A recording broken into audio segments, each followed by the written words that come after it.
When I was a little young, my mother separated my bed. At night, I used to be afraid, so I was sleeping with my mother. One night, I accidentally went to my father's bed. My father, by mistake, when enter his 13 inches, I scream. Then what happened? But before going into details, first of all, I want to know that if you like our previous video, then comment, man, yes, and subscribe to our channel. I was only 15 years old at the time. Our home was very small, just one room and a tiny veranda. That was our entire world. I was starting to grow up, and my mother often seemed worried because of it. I was an only child, the sole daughter of my parents. My father was an addict, and this scared my mother constantly. She would worry that something might happen, that my father might change his intentions toward me. After all, a man's nature is unpredictable. No one knows when he might change. When I was younger, I used to sleep beside my mother, but as I grew older, she made me sleep separately. Now, I slept in a corner by myself. However, by nature, I was a very timid girl. Small things frightened me easily. I was especially scared of the dark, so most nights I would still prefer to sleep near my mother. Sometimes in the middle of the night, my mother would scold me and send me back to my own bed. But if I stood beside her pillow and started crying, she would reluctantly let me lie beside her. In the morning, though, she would scold me again, saying, "I've set your bed apart, so you don't need to crawl into my bed or your father's bed." I didn't understand why she was so strict with me about this. I never asked her why she treated me this way. I would just silently endure her scolding during the day. Yet deep down, I always wondered why she kept insisting that I stay away from them. I was growing older, but my behavior was still very childish. I didn't realize at the time that these actions of mine might one day lead me into trouble. I was afraid of my father because when he was under the influence, he completely lost his temper. He would hurl filthy curses at me and even hit my mother. Whenever he came home intoxicated, my mother would hide me in the bathroom. I never understood why. She wouldn't let me come out until an hour or an hour and a half had passed, only once my father was asleep. I wanted to ask her so many times why she hid me every time he came home, but she never gave me an answer. She would just look at me with tearful eyes and say, "You can never trust a man. Your honor is in your own hands. You must protect yourself." Sometimes I would stay quiet after hearing this. Other times, her vague explanations would make me angry. She never fully explained, leaving me frustrated and confused. My mother was a timid woman by nature. Whenever my father showed the slightest anger, she would start trembling and would immediately hide me in the bathroom. One night, it was pitch black. Power outages were common in our area. Our home was in a small, underdeveloped neighborhood, and electricity would come and go frequently. On that night, the power was out, leaving the house in darkness. I had fallen asleep quietly in my corner, but in the middle of the night, I woke up feeling unusually hot. As I sat up and looked around the room, it was completely enveloped in darkness. I was terrified of the dark, so I immediately got up and, feeling my way through the room, made my way to my mother's bed. I had no idea that tonight, this small act would lead to such a big mistake. I tried to find a space and slip into my mother's cot. At first, I noticed a strange, unpleasant smell near her, but I brushed it off and lay down beside what I assumed was my mother. I rested my arm on her chest, only to realize within seconds that this wasn't my mother. A wave of panic surged through me. I jumped up, but before I could react further, I felt my father's half. I was nearly paralyzed with fear. Shaken and barely able to breathe, I scrambled away from him, retreating to my spot in the corner. Even in the darkness, I could now clearly see my father's figure. My heart raced with panic. It hadn't even occurred to me that I might have ended up in my father's bed instead of my mother's. As the realization set in, cold sweat ran down my back. All I could think was how fortunate I was that I woke up. I kept imagining what could have happened if I hadn't stirred in time. My father, having come home drunk again, seemed completely unaware of what was happening. I stayed in my corner, trembling with fear, unsure of what to do. It was stiflingly hot, and the oppressive darkness made my heart race even faster. I stayed seated in that corner for a long time, silently praying to God for the power to come back on. Then, as if in answer to my prayers, the electricity returned, flooding the house with light. Relief washed over me. I turned a fearful glance toward my father, who was still unconscious. My body was trembling as I lay back down, trying to calm myself enough to sleep. I was consumed by thoughts of what could have happened. If I hadn't woken up when I did, how could I have faced what might have come next? the fear weighed heavily on me as I finally drifted off to sleep, only vaguely aware of when morning arrived. At dawn, my mother woke me up to pray Fajr. I hurried to perform my prayers and then returned to my corner. I couldn't stop thinking about what had happened during the night. It played on repeat in my mind. How I'd confused my father's bed for my mother's. How close I'd come to an unthinkable situation. Just recalling the moment sent a chill down my spine. My mother had always insisted I stay away from my father. I had never understood her reasoning, but after last night, the reasons had become painfully clear. My mood was somber and heavy all morning. My mother must have noticed because by lunchtime she asked, "Samra, what's wrong? You've been so quiet since morning. Is something bothering you? You can talk to me about anything." I looked up at her, feeling a pang of sadness. I thought about how difficult her life must have been, living with a man like my father. Quietly, I asked, "Ami, did you marry Abba out of love?" My unexpected question caught her off guard. "You've never asked me this before," she said, looking surprised. "Why do you ask now?" But I stayed firm, repeating, "Ami, tell me, did you marry Abba out of choice?" Her expression softened. She let out a faint smile and said, "No, Samra, I didn't choose this marriage. It was your grandfather's decision. I had already given my heart to someone else." When I had mentioned that person's name in front of my father, he had immediately arranged my marriage to your father. I wasn't ready for it at all, because your father had been an alcoholic since his youth. He didn't even stop drinking before the wedding, and after marriage, he had free reign. After that, there was no one to stop him. In the early days of our marriage, I tried hard to get your father to give up this vile habit. I stayed at my parents' house several times, but it didn't make any difference to him. For a few days, he would act fine, only to start up again. Eventually, I had enough and asked for a divorce. That, however, turned out to be the biggest mistake of my life. From that point on, your father made my life unbearable. He didn't divorce me, but he beat me severely and made it very clear that even if it killed him, he would never let me leave.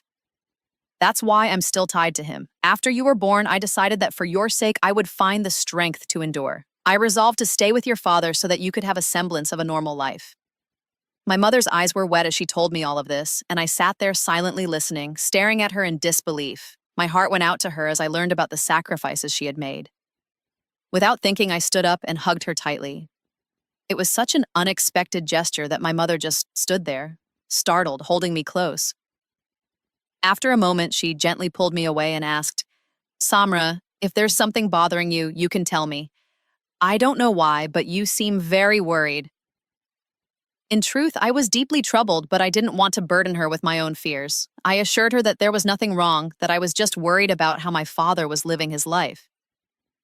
"Why is he doing this to himself and to us?" I asked. My mother didn't seem convinced. She knew me well, and my sudden question was unlike me.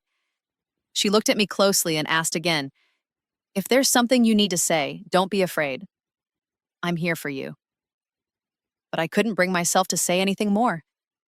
Instead, I returned to my seat and ate my meal in silence. I could feel her watching me, her sharp gaze filled with concern. I avoided meeting her eyes and quietly finished eating. Afterward, I took my plate to the kitchen, washed it, and sat down there for a while, lost in thought. I found myself wondering about life. Some people's lives seemed so simple, so carefree, while mine felt so full of challenges. That single, unexpected incident had shaken me so deeply that I could hardly think straight. I kept replaying that moment in my head, when I had mistakenly gotten into my father's bed, thinking it was my mother's. That memory haunted me. I remembered feeling his half-conscious body shift, his leg resting on me in my sudden terror. And then, the overwhelming shock of sensing his hand on my stomach. The realization made my blood run cold. I had immediately scrambled away, back to my spot in the corner, trembling and drenched in sweat. Now, as I sat in the kitchen, I understood what my mother had always meant. A woman's honor is fragile, and a man's intentions can change in an instant. Hearing my mother's own story brought tears to my eyes. I started thinking less about that night's incident and more about my mother's life. In my heart, I resolved that I would do whatever it took to set my father straight. If things continued as they were, not only would my mother's life remain miserable, but mine would spiral downward as well. Even my mother's side of the family had severed ties with us because of all these issues, and my father's side didn't consider us worth speaking to. It was up to me to make things right somehow. My mother was a simple woman. During the day, she worked in other people's homes to make ends meet. At night, my father would come home, forcibly take money from her, and disappear with a bottle of alcohol. Watching this routine unfold broke my heart, and I felt immense pity for my mother's plight. At first, I felt powerless because of my father's intimidating presence and my mother's tendency to keep me hidden. But now I was determined to do something, anything, to fix the situation. My father's addiction had ruined him to the point where he no longer recognized the boundary between his wife and daughter. The day passed as usual. My mother kept repeating the same question, asking me why I was so quiet, but I didn't tell her what was on my mind. As night fell, my father came home around 8, as he usually did, making a scene. I was sitting on my bed when his sudden arrival startled me. I stood up, watching as he demanded money from my mother again. My anger boiled as I saw my mother repeating over and over that she didn't have enough money to give him. He wouldn't listen. Soon he started throwing things around the house. My patience had reached its limit. I stood up and shouted so loudly that it froze both my mother and father in place. I looked him straight in the eye and said, "Enough. No more of this nonsense in this house. You've done more than enough. If you want to stay here, you can't live like this anymore. You should leave because my mother and I can manage on our own." Both of them stared at me in shock. My voice had been so loud that even I was taken aback. Every part of my body trembled as I continued. My father, stunned, responded, "Samra, have you lost your mind? Is this how you talk to your father? Have you forgotten your manners?" His words made my blood boil. I replied, "Yes, I've forgotten because you're no father. You've turned my mother's life into hell, and now you're here again, begging like a pauper. Have you no shame? A father is supposed to be the pillar of a home, and you've become a curse for us." I knew my mother wouldn't approve of what I was saying. She had always taught me to respect my elders, but I couldn't hold back. Everything I felt poured out of me without restraint. My father, seething, lunged at me to strike, but my mother stepped in front of him like a shield. She pushed him away and said, "Don't you dare lay a hand on my daughter. I'll break your hands if you try." I knew my mother would never let anything happen to me. That's why I spoke so boldly to my father. When he saw my mother and me standing together, he left in a huff, cursing and shouting. My mother turned to me, her face livid, and without a word landed a sharp slap across my cheek.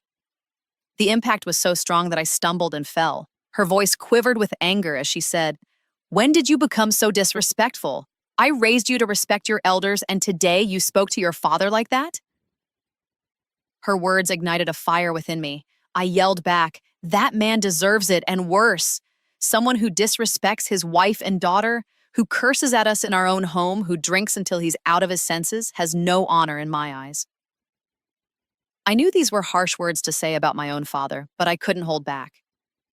My love for my mother outweighed any love I might have had for my father. My mother stared at me, stunned. I had always been a cheerful girl, but after that night, my entire perspective had changed. I could no longer turn a blind eye to my father's behavior.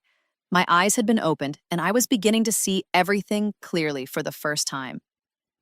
My mother walked away silently, leaving me to sit and think. I knew I had to find a way to remove my father from our lives so that we could finally live in peace.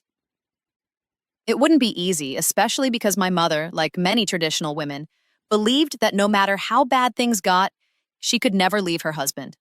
But I had made up my mind. I would get my father out of our lives and live alone with my mother.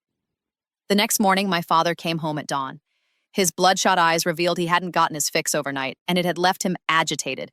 He burst into the house, shouting and cursing at my mother, demanding money. But this time, I was ready. I stood my ground and gave him a piece of my mind. My father couldn't believe it. The girl talking back to him wasn't a stranger. It was his own daughter, someone he'd never paid attention to before. Enraged, he tried to strike me again, but my mother intervened. He stormed out, fuming. My mother grabbed my arm tightly and shook me. "What's gotten into you? You were never like this. Why are you speaking to your father that way?" Her voice was filled with both pain and frustration. I looked at her and said, "Amma, I'm not a child anymore. I understand everything now. I understand why you always told me to protect my honor, why you always told me to stay away from him. I understand it all. You don't need to stay with him anymore. We can live alone, just the two of us, and be happy. You already work, and I'll work too. We don't need a drunkard in our lives." Tears welled up in my mother's eyes as she cupped my face in her hands. "Samra, if something happened, tell me. I feel like something terrible happened to you that made you so bitter." I realized this was the moment. It was time to tell her everything. I began to slowly tell her what had happened, that my father had tried to violate my dignity, using the darkness to his advantage. He had tried to pull me close as if I were not his daughter. My mother stared at me, eyes wide with shock. Shaking me by the shoulders, she cried, "What were you thinking? Couldn't you tell it wasn't me but your father?" Her words left me silent for a moment, but I replied, "Even if I didn't realize it was him, he knew very well it was me, his daughter. How could he forget that it was not you but me lying next to him?" My mother was speechless. Without saying another word, she got up and walked away. I had anticipated this reaction, yet it still hurt to see her withdraw into silence. That evening, when my father came home, my mother refused to let him enter the house. He caused a scene, shouting and cursing at the door, but she stood her ground and would not let him in. Determined, she declared that she would never allow him inside again. Eventually, my father left, swearing at us as he went. I was stunned. I never expected my mother to shut him out completely. I tried to ask her why she did it, but she wouldn't respond. She had stopped talking to me altogether, which left me deeply unsettled. I felt conflicted and hurt by her